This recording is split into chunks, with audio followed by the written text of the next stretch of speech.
Best case scenario for President Zelensky is that he would be able to get the U.S. on his side. Cole Layton on peace deal. Best case scenario for President Zelensky is that he would be able to get the U.S. on his side. Cole Layton on peace deal. Ukrainian President Volodymyr Zelensky arrived in Florida Sunday, the day after his frozen capital, Kyiv, came under assault from Russian missiles and drones.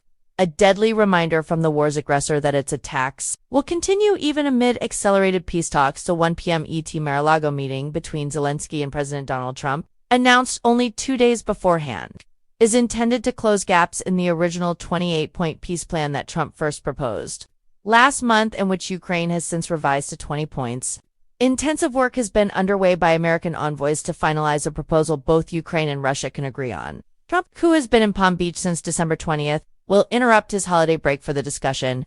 The meeting was arranged after Zelensky held an hour-long phone call late last week with Steve Witkoff, Trump's foreign envoy, and Jared Kushner, the president's son-in-law, who is working to finalize the peace agreement. Trump said earlier this month he didn't think meetings with Zelensky or his European allies would be useful unless they were close to reaching a deal, a sign of the negotiations' advanced stage. American officials have described significant progress in the peace efforts, with a U.S. official saying earlier this month that 90% of the terms of the deal had been settled.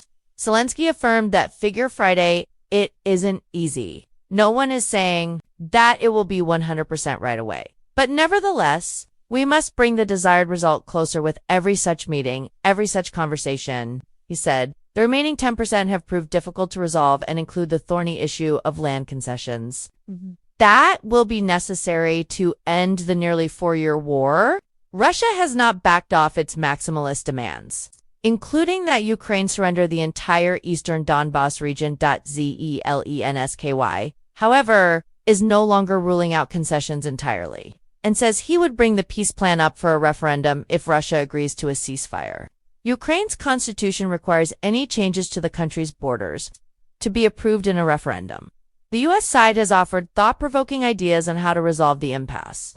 One U.S. official said, including the development of an economic-free zone in the eastern part of Ukraine. A drone hits an apartment building during a Russian missile and drone strike in Kyiv on December 27, 2025. Also unresolved is the fate of the Russian-occupied Zaporizhzhia nuclear power plant, Europe's largest. Zelensky said Kyiv proposes the plant be operated by a joint enterprise between the U.S. and Ukraine, with 50% of the electricity output going to Ukraine and the remainder allocated by the U.S. Russia will not be represented at Sunday's meeting, and it remains unclear whether Moscow is willing to agree to an immediate ceasefire that would allow a peace plan to take hold. Trump has frequently pointed to both Ukraine and Russia as obstacles to peace. Speaking a day before the meeting, Russian President Vladimir Putin said that if Kyiv is not willing to resolve the matter peacefully, Russia will accomplish all the aims of the special military operation by military means, using a euphemism for the war in Ukraine. According to Russian state media service, TASS, Russia launched 519 drones and 40 missiles at Ukraine overnight into Saturday.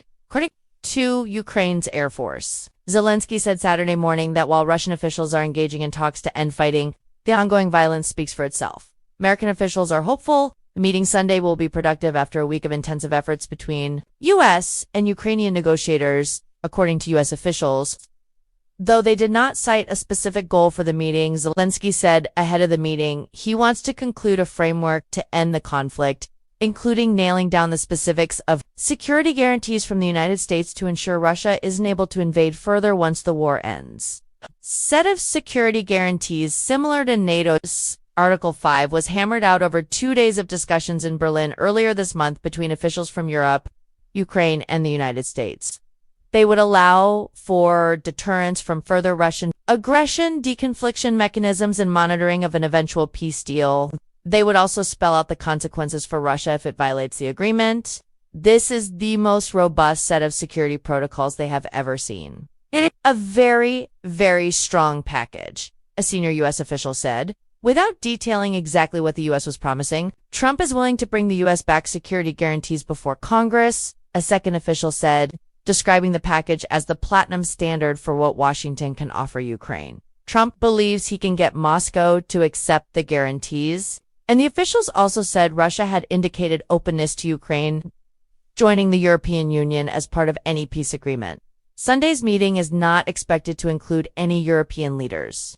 According to us and European officials, unlike previous meetings between the two presidents, in August, European leaders rushed to the White House to accompany Zelensky after a February Oval Office session with Trump turned acrimonious.